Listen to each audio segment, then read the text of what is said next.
केसर नाम का एक राज्य था जहाँ पर एक राजा और उनके 3 बेटे रहते थे और वहाँ पर राजा का एक सबसे प्रिय सेब का पेड़ था। हर दिन उस पेड़ पर सोने का 2 सेब फलते थे। अचानक एक दिन, पर ये क्या, पेड़ पर एक ही सेब क्यों है? पहरेदार, पहरेदार, आज मैं तुम में से किसी को नहीं छोड़ूंगा। पेड़ से सोने का सेब कहाँ गया? किसने चोरी किया? किसने किया बताओ? हम लोग तो कल पूरी रात ही पहरेदारी कर रहे थे महाराज। 2 दिनों में अगर चोर नहीं पकड़ा गया तो मैं सभी को काम से निकलवा दूंगा।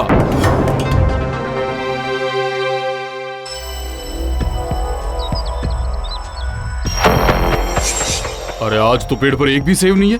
इसका कोई ना कोई समाधान मुझे ढूंढना ही पड़ेगा। मंत्री जी, आप जरा शांत हो जाइए महाराज, जरा शांत हो जाइए। मैं कैसे शांत हो जाऊं बताइए जरा। रोज रोज तो मैं ये सब बर्दाश्त नहीं कर सकता। ये तो बड़ी अजीब मुसीबत आ गई है। महाराज, बड़े और मंझले राजकुमार को बगीचे की पहरेदारी करने दें तो वो जरूर चोर को पकड़ लेंगे महाराज। ये तो आपने अच्छा सुझाव दिया है मंत्री जी। अच्छा सुझाव है ये। ठीक है, उन्हें अभी तुरंत बुलाइए।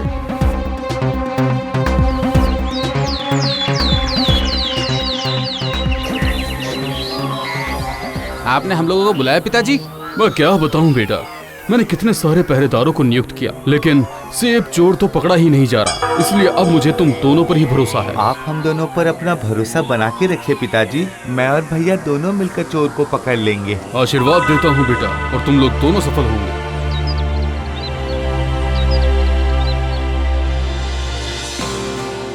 धत तेरी की, ये तो अच्छी मुसीबत है। अब क्या पूरी रात बिना सोए हुए पहरा देना पड़ेगा?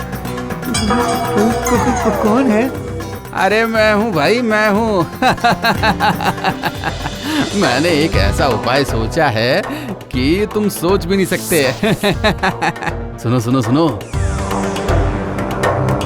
बताओ कैसा लगा मेरा उपाय? आपकी बुद्धि का कोई जवाब ही नहीं है भैया, बहुत अच्छा।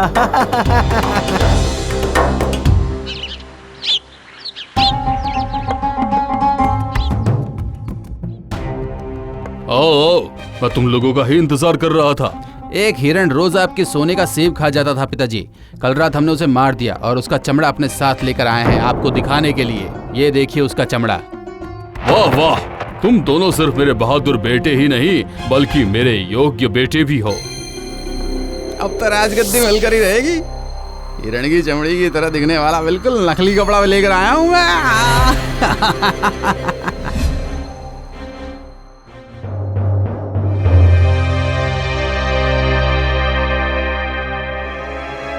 ये मैं कैसी गंभीर समस्या में फंस गया हूँ मंत्री जी। सोने का सेब तो हर दिन चोरी होते ही जा रहा है। मुझे तो उसी दिन ही शक हो गया था महाराज, हिरण कैसे उतने ऊंचे पेड़ पर चढ़कर सेब खाएगी। अगर आप आज्ञा दे तो मैं एक बात बोलना चाहता हूँ। अगर आप एक बार अपने छोटे कुमार को भेजेंगे तो। आप क्या बोल रहे हैं मंत्री जी? उसे तो अच्छी तरह से तलवार पकड़ना भी नहीं आता। ठीक है, फिर अगर आप ऐसा बोल रहे हैं तो शायद ऐसा ही होगा।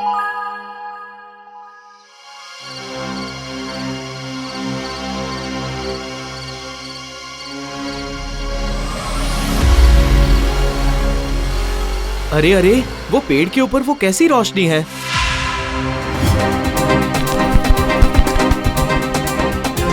ए, ए, ए, ए, ए, ए, जा, उस पक्षी को तो मैं पकड़ नहीं पाया। अब मैं कल सुबह पिताजी के पास जाकर क्या बोलूंगा? अरे, ये क्या है?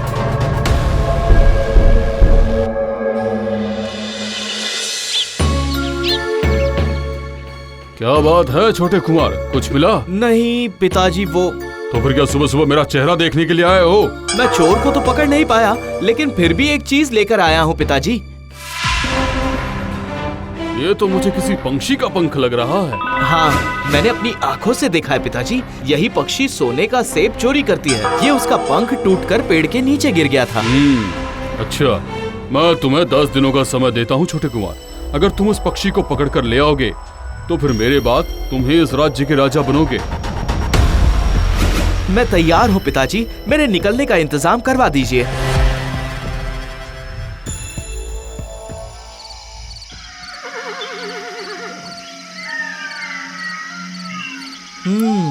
रात तो काफी हो चुकी है। क्या आज वो पक्षी नहीं आएगी? अरे अरे अरे अरे, वो चाहे जो हो जाए आज मैं इस पक्षी को पकड़ के रहूंगा।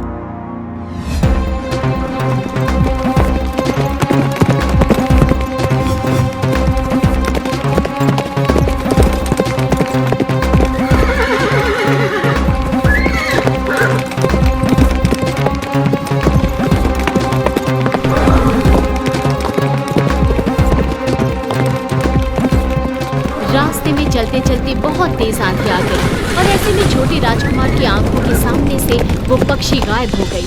रात बीत जाने और आंधी के रुकने के बाद वो एक नदी किनारे आ पहुंची। बहुत ज्यादा थक गया हूँ मैं, थोड़ा पानी पी लेता हूँ। दया कीजिए राजकुमार, अगर आप मेरा पानी पिएंगे तो मुझे बहुत तकलीफ होगी। नदी, अगर मैं पानी नहीं पीऊंगा तो मैं और मेरे घोड़े की प्यास कैसे बुझेगी? आप अपने घोड़े को लेकर मेरे पानी में डुबकी लगा लीजिए, देखिएगा आपकी प्यास बुझ जाएगी और आपका ये घोड़ा ही आपको रास्ता दिखाएगा। आपके मन की इच्छा भी पूरी होगी। छोटे राजकुमार अपने घोड़े को लेकर डुबकी लगाते ही घोड़ा पक्षीराज में बदल जाता है और राजकुमार का राजघराने का कपड़ा बदल कर सामान्य हो जाता है।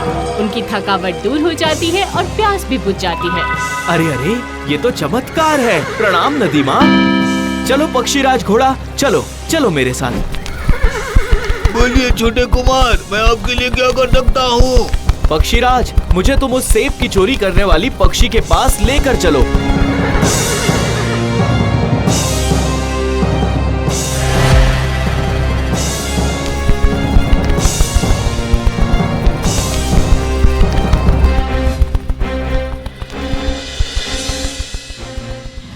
वो रहा डायन बुढ़िया का घर, वहीं पर एक सोने का पिंजड़ा भी है और उसके अंदर ही वो पक्षी भी है। लेकिन ध्यान रखना, किसी भी कीमत पर उस पिंजड़े को मत छूना।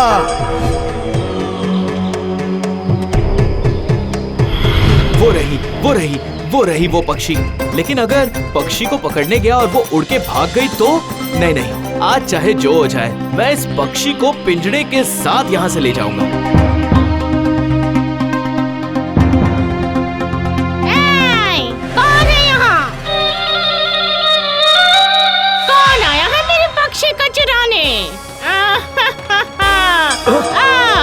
अब मैं तुम्हें चबा चबा कर खाऊंगी।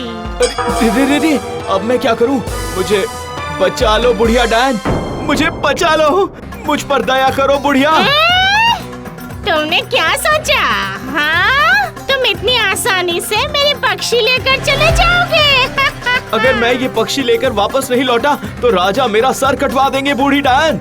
मुझे बचा लो। ठीक है, मैं तुम्हें ये पक्षी दे सकती हूँ, लेकिन उससे पहले तुम्हें मुझे सोने का गोबर ला कर देना पड़ेगा। ला पाओगे? सोने का गोबर? अच्छा ठीक है, देखता हूँ। ठीक है राजकुमार, आपका मुंह ऐसे लटका हुआ क्यों है? वो पक्षी कहाँ है? दरअसल ज्यादा उत्साहित होने की वजह से मैं तुम्हारी चेतावनी भूल गया था और जाकर मैंने उस पिंजड़े को पकड़ लिया। ये सारी घटना को डायन ने देख लिया। अब मुझे उन्हें सोने का गोबर देना होगा। अच्छा, इतना परेशान मत होइए और आइए मेरे साथ। पक्षीराज छोटे राजकुमार को उड़ाकर एक ग्वाले के घर के सामने लाकर उतारते हैं, जहाँ की मिट्टी में जगह जगह पर सोने की गोबर पड़ी हुई थी।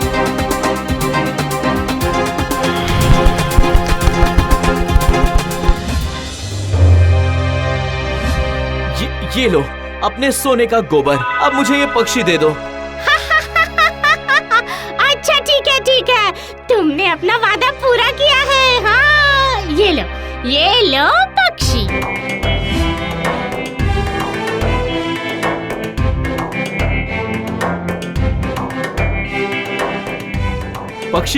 पक्षीराज, मुझे मेरा पक्षी मिल गया। अब चलो, लेकिन राजमहल जाने से पहले तुम मुझे उस नदी के पास लेकर चलो।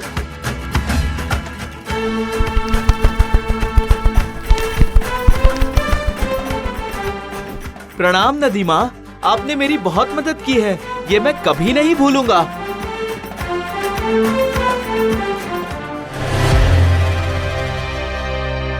अरे, वो देखो, वो हमारी छोटी कुमारी है ना? देखा तुमने? लगता है उसने पक्षी को पकड़ लिया है। चलिए हम लोग छोटे राजकुमार को नदी में गिराकर उस पक्षी को हड़प लेते हैं। चलिए। अब मैं चलता हूँ नदीमा। अरे ये क्या हुआ? अच्छा हुआ जो उसने हमें देखा नहीं है। जल्दी से चलकर उस झाड़ी के पीछे छुप जाते हैं।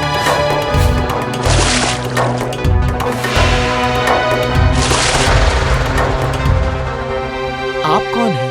मैं मोहरगढ़ की राजकुमारी हूँ। उस डायन ने अपने माया जाल से मुझे इतने दिनों तक उस पिंजड़े में बंदी बनाकर रखा था और उस डायन की वजह से ही मुझे हर दिन सोने का सेब चोरी करके लाना पड़ता था। उसकी शर्त थी कि कोई राजकुमार ही मुझे आजाद कर सकता है। उस दिन मैंने ही सोने का वो पंख गिराकर आपको इशारा दिया था। तो फिर अब किस बात की देरी है? चलिए राजकुमारी, चलो पक्षीराज।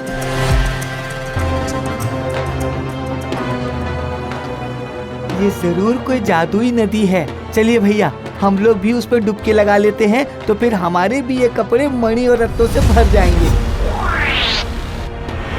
देखा भाई, कितना सारा सोना है, कितने हीरे मोती हैं और कितने जवाहरात। सही कहा। चलिए भैया, तो फिर हम लोग एक और बार डुबकी लगा लेते हैं। उसके बाद हम लोग इस धरती पर सबसे ज्यादा अमीर बन जाएंगे।